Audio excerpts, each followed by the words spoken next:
শোন, জুতাটা মুছে দে, খাবার সব ময়লা পড়েছে। আমি তো এবারে আরে তোর পরিচয় জানতে চেয়েছি, ও দা হেল আর ইউ? তুই চেয়েই হ, তুই কাজের ছেলে, কাজ করবি। জুতাটা মুখ।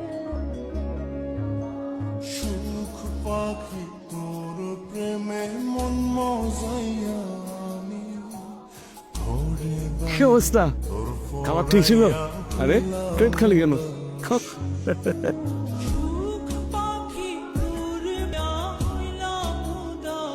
এটাকে অপমান করা রে। আমি যা করেছি বেশ করেছি, যদি প্রয়োজন হয় আরো করব। ওরির লাগা এক পিস মুরগি দেন। দেখো রানী, আমার স্বামীর একার ইনকামে এভাবে প্রতিদিন মাছ মাংস সবাইকে খাওয়ানো আমাদের পক্ষে সম্ভব না। তাই সপ্তাহে একদিন মাছ আর একদিন মাংস থাকবে, আর বাকি দিন এসব শাক সবজি ভর্তা এসবই চলবে। তোমাদের যদি সেটাই সমস্যা হয় তাহলে তোমরা চলে যেতে পারো।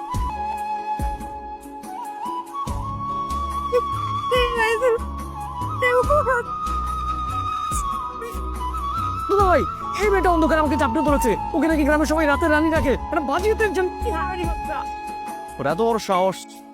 তুই আমার বড় নিয়ে বাজার কথা কস একদম। মুখ সামলায় কথা বলো। তাকে নিয়ে বলতেছে এগুলো? আমার ভাই কোনোদিন এই সমস্ত কাজ করতে পারে না। তোমার বউ খারাপ, তোমার বউ চরিত্র খারাপ, তোমার বউ ইচ্ছা করে বানায় বানায় আমার ভাইয়ের নামে এগুলো বলতেছে।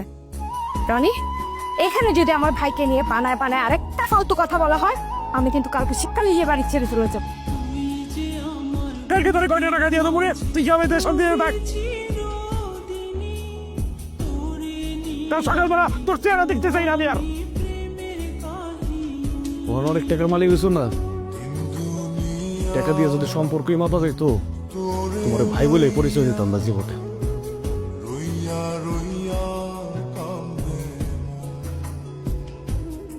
জানি চল, ওরে হাসপাতাল নিয়ম লাগবো, কিছু টাকা লাগবো, কিছু টাকা দেন না। আমার হাসপাতাল নিয়ম লাগবো। মানুষের জন্য টাকা খরচ করার মতো টাকা আমরা নিয়ে বসে থাকি না। আচ্ছা, এই আমার স্বর্ণের দুলটি বিক্রি করেন, এটা বিক্রি করে তাড়াতাড়ি খাবার মেরে হাসপাতালে নেওয়ার ব্যবস্থা করেন। আরে হোসেনকে তাড়াতাড়ি যান। কেমন লাগতেছে আপনার? এই তো, তোমরা না থাকলে তো এবার আর বাঁচতাম না। খারাপ না, হায়াত মাত্র আল্লাহর হাতে, আমরা তো ছিলাম মাত্র।